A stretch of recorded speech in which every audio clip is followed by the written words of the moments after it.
It's quite ethereal. It's got a little kirkyard in, a few stones. We could have a look at some stones. This is the back. This of course is the inner entrance. The Ancient Society of Kilwinning Archers still hold the annual Papingo shoot at the Abbey Tower. This tradition has continued with some breaks since 1483. The Papingo, a wooden bird mounted on a horizontal pole, projects from the roof of the tower. And then the archers of course shoot the arrows at it from ground level to knock it off its perch. And no doubt the monks all had tonsures, the hair round the sides and then the bald patch on top. And they get persecuted and banished if they grew the tonsures out. They'd end up having to go with the lay people. They wouldn't be allowed back into the holy area, I suppose, until they tidied up the tonsures. Although some men would have natural ones. Yes. Well, if I let mine grow, I'd have a natural one. I'd look like a monk. Memento mori. It It was always there to remind you of your mortality. You know, you're all born naked and you all die naked. It doesn't matter how much money you have, you all go the same way. Yes, exactly. Hello everybody and welcome back to my channel. Today Dan and I are at Kilwinning Abbey. Yes folks, we're back in Scotland again. Kilwinning is in Ayrshire. There's this beautiful abbey to explore and there's the church tower next to it with a lovely big clock. So let's see what it's all about. The medieval abbey was probably built on the site of a smaller church that was established around 700 AD by a holy man.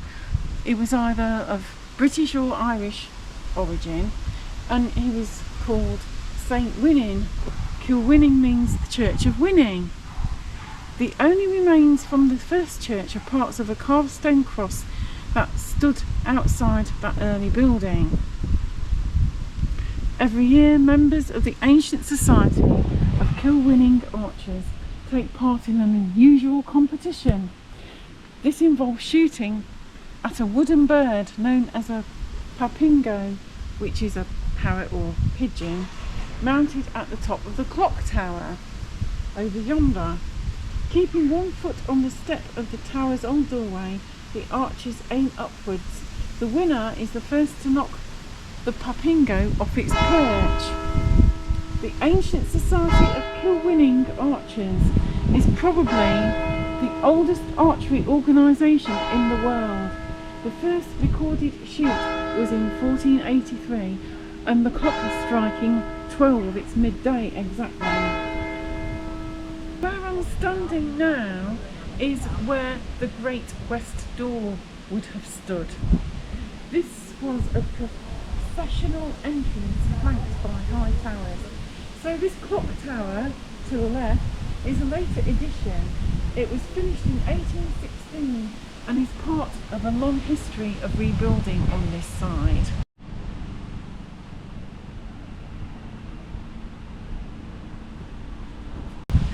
And then over here is the position of the original west front. It was constructed in the late 12th century with twin towers above. The existing inner doorway is a much later addition, set back from the original west front. The standing northwest tower was built in the early 19th century. So that's the tower. Now if you look at the position of this fine site and this northwest tower with its beautiful clock, you'll see that it overlooks a housing estate. And this is a similar story with Johnston Castle, which is between two housing estates. And of course, back in the day, there wouldn't have been any modern house building, it would have been completely open. But I guess over time, with the need for housing, it's increasingly encroached upon these old buildings. There isn't a charge to look round this place anyway. Let's have a look through here. It's quite ethereal. It's got a little kirkyard in, a few stones. We could have a look at some stones. This is the back. This of course is the inner entrance. Could you imagine what it must have been like with the stained glass windows in? Very impressive, I expect. It's quite a big size. And that's a table stone. That'll probably be 19th century, the table stone there. Yeah. It's on legs. Table stones were always on legs. But table stones were notoriously fragile. This one's done quite well. Fine table stone. It's hard to read the inscription now though. Aged something years.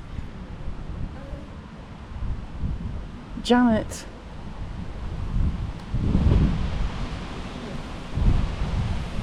Todd something or other. Yeah, difficult to see. You can hardly read it anymore. There's two more table stones over there. Let's have a look at those. Look at that fine cross there as well, next to the church building.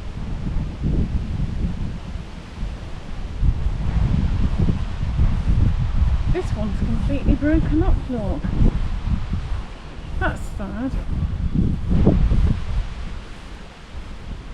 And this one is very fine. Let's have a look at this one.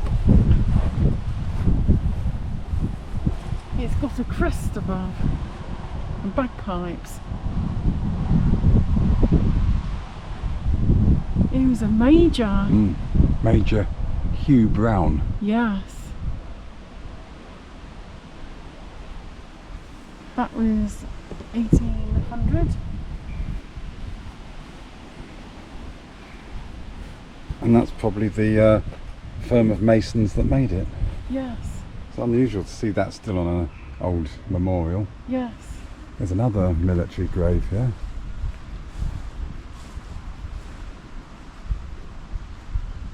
Captain Roger Rollo, Heics. Third son of the Honourable Roger Rollo, born on the 13th of April 1807, died on the 3rd of November 1849, much regretted by his friends and fellow officers. Oh. Honourable East India Company service. Thanks to the medium of Google. Well done. And these are two fine table stones. These are old, these are probably 18th century. Yeah, the name has worn off. Yeah. Margaret Allen Orr, O-R-R. They're probably 18th century. The one up there was probably also 18th century, thinking about it. Yes. That's 1920. That's 1920. Yeah, so they've added those on. Yes. But it's an old one. So by the 1900s you didn't have table stones. No, they added to them. Yeah. You can see the lettering's clearer further down. That's because right, it's yeah. newer. This That's an one's old one. completely worn off almost. Can't make it out at all. Let's explore the tower. There's some information. Yes, about let's have a it. look. The Abbey Tower has a heritage centre. It's a Scottish Tourist Board visitor attraction. Unfortunately the door is shut, so we can't go inside and have a look, but we can read about it here. Kilwinning Abbey Tower. It's said that Winning, the patron saint of the town, sailed up the River Garnock in the 5th or 6th century and set up his little church, converting the people in the settlement of so doon, saint's tag, to Christianity. Kilwinning Abbey was founded in the 12th century by the de Morville family. It was probably built on the site of St Winning's earlier church. The monks were of the Benedictine order from Tyrol in France, who possibly arrived from the sister abbey at Kelso. And you know, Kelso is part of the Dundrennan and Sweetheart collection as well, shall we say. The abbey was a place of meditation, learning and teaching, but the monks who lived here spent much time maintaining the extensive property and land owned by the abbey. In the old days, in the days of the abbeys, they always owned huge swathes of land. During construction, Kilwinning Abbey became the cradle of Freemasonry in Scotland, leading to the foundation of the Mother Lodge. For 400 years, the abbey was a place of worship and devotion until after the Reformation in 1560, which left the abbey in ruins. And as a matter of interest, did you know that Robert Burns, Rabbie Burns, the Scottish national poet, was a Freemason? Shortly after, the first Protestant church was built on the ruins of the Abbey chancel and was replaced by the present parish church in 1774, which was funded by the Earl of Eglinton.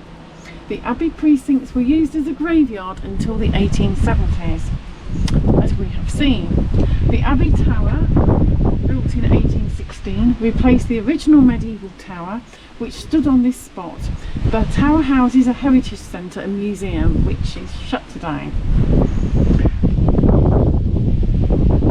When it's open, you can see the 1816 clock mechanism, 2 town bells, and climb 143 steps to the roof for panoramic views. What a shame it's closed.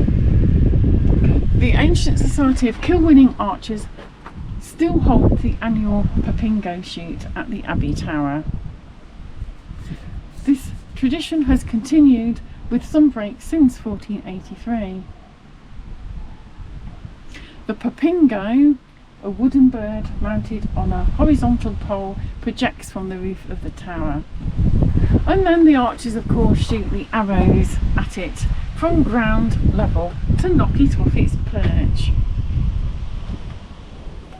And that's the view from the tower on the information board with a thunderstorm in the distance. There's a stone here in the graveyard section, the probable line of the north wall of the nave, it says. That's interesting. And there's a birdie there, look, perched up. He's enjoying the views. I don't blame him. Isn't this stunning? Could you imagine this at one time? With the 3 windows. Imagine those all stained glass. It would look very impressive. It would, wouldn't it? A lot of these abbeys were very impressive, and of course they did generate quite a lot of income as well. They had a lot of land and they'd have tenants and they'd be producing things as well. Maybe mead or maybe honey and other products.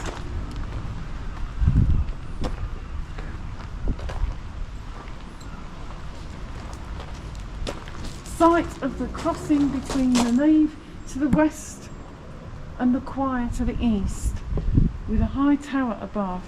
Much of the monastic church was destroyed following the Reformation in 1560.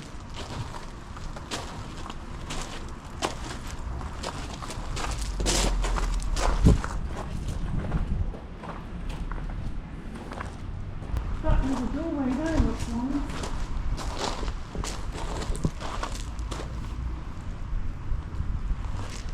Gosh, it's imposing.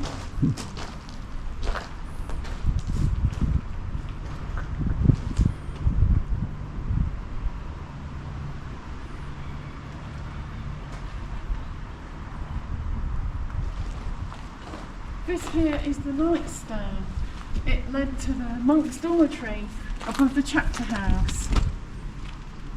and was used by them when attending night services. And some kind soul has left an empty can of lager or something, which is very disrespectful. And use it as the toilet. Which is what happens when it's stuck in the middle of a council estate. But the stairs you can just make out to the right.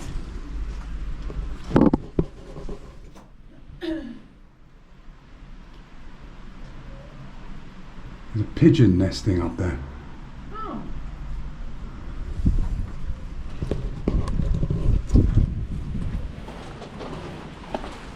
And no doubt the monks all had tonsures.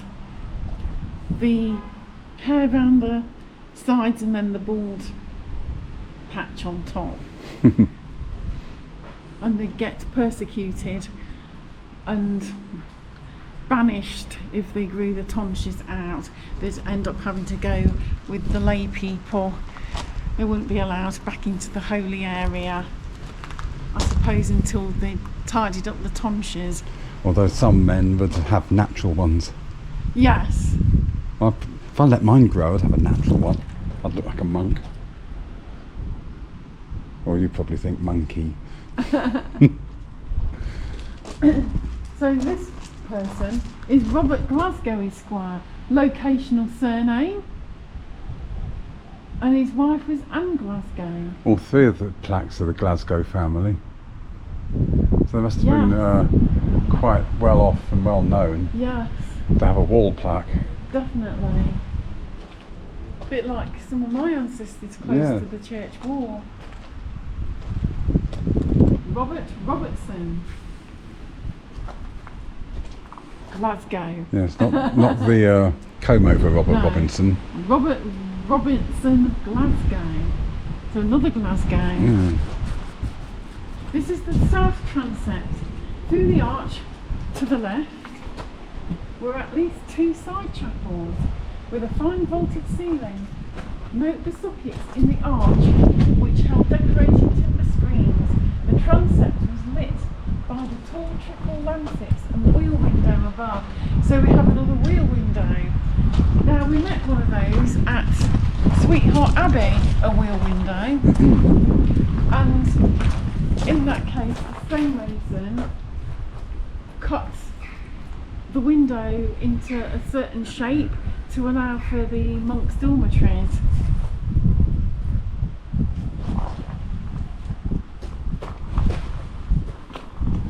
This is nice. Oh, somebody's left an empty bottle. It is disrespectful, you know. So the parish church occupies much of the site of the east end of the medieval church. The focus of the religious life of the abbey was here in the choir stalls and at the high altar. There's some more gravestones around here. What a big site, isn't it? It's a shame that people throw rubbish and just leave it there. They don't take the rubbish away. Here lies the corpse of David Muir of Wood Green, late Chamberlain to the Earl of Eglinton, who died on the 19th September 1741, aged 75 years. Also the corpse of Bessie Smiley, his first spouse, who died on the 12th of June 1727, aged 72 years. The said David Muir, having generously left the lands of Wood Green to the poor of the parish. Oh, how lovely. That was an early philanthropist.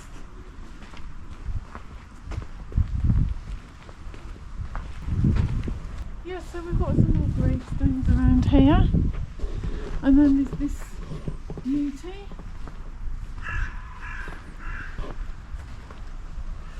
George Johnston Redburn, for 40 years, pastor, Eglinton Estates, who died It looks like the 9th of March 1864, aged 73 years. And then his first wife, Anne Guthrie, who died 12th January 1835. His second wife, Jane Smith, who died 31st of August 1839. And his children, William, Jabina, Andrew, Mary and Charles. And his only sister, Mary, who died 16th of May 1864. How sad!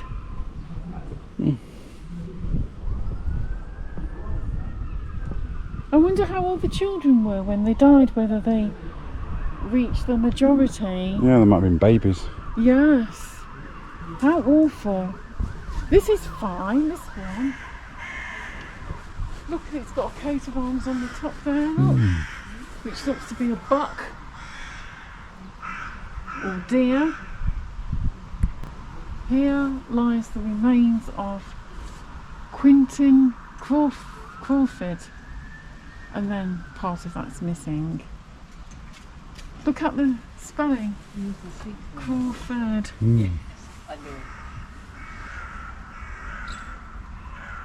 How fine though. Look at the work on that. The coat of arms.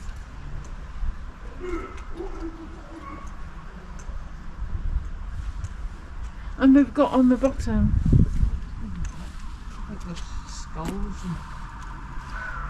Memento Mori. It was always there to remind you of your mortality. You know, you're all born naked and you all die naked. It doesn't matter how much money you have, you all go the same way. Yes, exactly. But yeah, you can't read it very well. So this is the chapel now. This is the last part. We haven't seen this part yet. It's the main administrative room where the monks met daily to discuss the work of the abbey, and possibly it might also be where the abbot might give those who let the tonsures grow out a bit of a grilling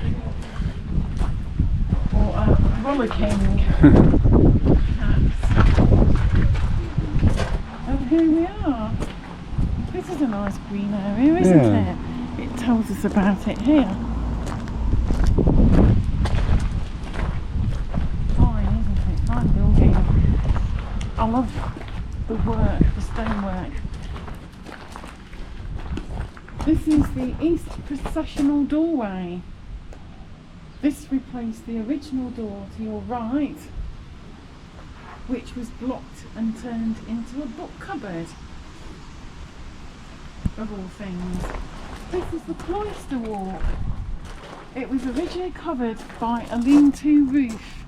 The space was used by the monks for private study. And then this was the west processional doorway, not as grand as the other one. It was between the cloister and the south aisle of the nave.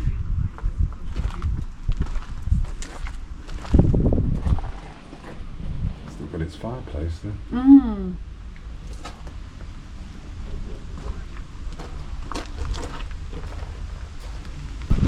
So here is where our little visit ends. It's a shame that we weren't able to look in the bell tower, but the whole area gives you some idea of how big the abbey actually was in its heyday. It must have been absolutely fantastic when it had all its windows in, really stunning, and it's occupied quite a large area. It was nice as well looking at some of the gravestones. If you enjoyed having a look round with us, please give this video a like. Please comment. What do you think of this abbey? It's a shame about the location, but of course we must remember that this isn't what it would have overlooked hundreds of years ago. But this is what happens with so-called modern day progress. Please share, please subscribe, hit that notification bell. Thanks so much for watching, and I will see you again soon for the next one. Until then, bye for now.